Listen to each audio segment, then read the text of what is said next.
Hi, this is Russ Ward from Pixels and Pills, and I have Rohit Bhargava from Ogilvy Digital Influence. Hi. How are you? Great. How are you? Very good. Thanks. Good. I'd like to ask you a few questions about the reasons that you've come to this meeting to hear the FDA conference. So. Yeah. The number one reason is because we do a lot of work with pharmaceutical companies and medical device companies. So lots of our clients are interested. So that's the number one reason I think any marketing agency is here. And second of all, I think we actually have a point of view on what should be allowable and how marketers should responsibly deal with social media. We've been doing this for quite a while, and so we wanted to share our point of view today. So we'll come to the point of view in just a moment, but how do you feel the proceedings have gone today and the content of the various presentations from different companies?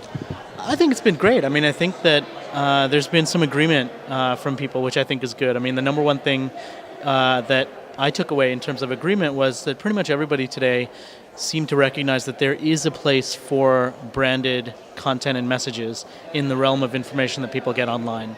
And I think that's an important thing to agree on, because if we do agree that there is some role that they should take, then the debate becomes, okay, how should that be regulated and how should it be measured, right? Once we have that kind of commonality from all levels, then I think we can all focus on what comes next, which is kind of the point of the hearings.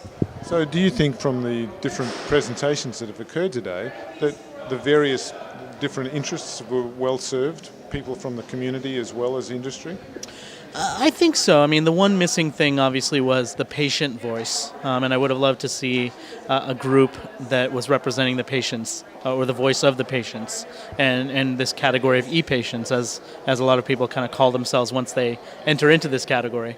But apart from that, I think it was widely represented. There were social networks that were talking about physicians, there were marketing agencies like myself, there were pharmaceutical companies, there were vendors like Google and Yahoo, WebMD, so the platforms were there as well. I think the one big missing thing was obviously the patient voice. So now let me ask you about your point of view. Here's the opportunity. So, yeah. What is it?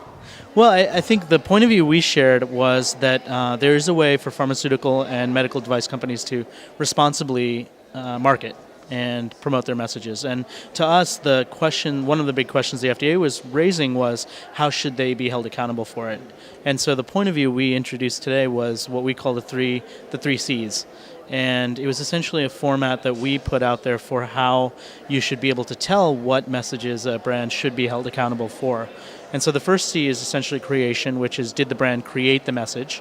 The second one is collaboration. Did they work with someone to create or promote that message? And the third is compensation. So did they fund it in any way? And if one of those criteria is met, then they should be held accountable for it. And if none of those criteria is met, then they shouldn't be. And we were really, the intention of that was not to kind of throw the solution out there, but at least to give one point of view on what the solution or a simple way for pharmaceutical companies to tell might be. Because the problem right now is that there's a lot of confusion, there's a lot of gray area, and so companies just aren't doing anything. And it's sort of at a stalemate. And I think the big point that came away from today is if that continues, then the information that's going to be online is going to be from the less scrupulous kind of third-party miracle cure type of people.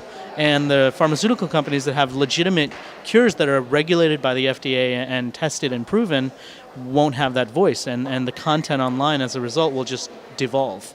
So with that said, what do you hope will come from your presentation and so many of the others here today? I think the number one thing is that there needs to be some sort of stake in the ground from a body like the FDA that can help companies become more comfortable with what they are allowed to do. Right now, because there isn't that stake in the ground, companies are at a standstill. And until that happens, they're really going to remain there because of the fear of the negative situation, right? The negative warning letter or any of these sorts of things that may come from this. So I think the FDA is at a really important and significant place right now, because what they can do is they can set a standard that allows people to do marketing responsibly. And I think that's really where marketing agencies like ours are trying to promote our point of view. It's not that we want to sit there and tell people, buy, here's a cure for everything that you could possibly think of.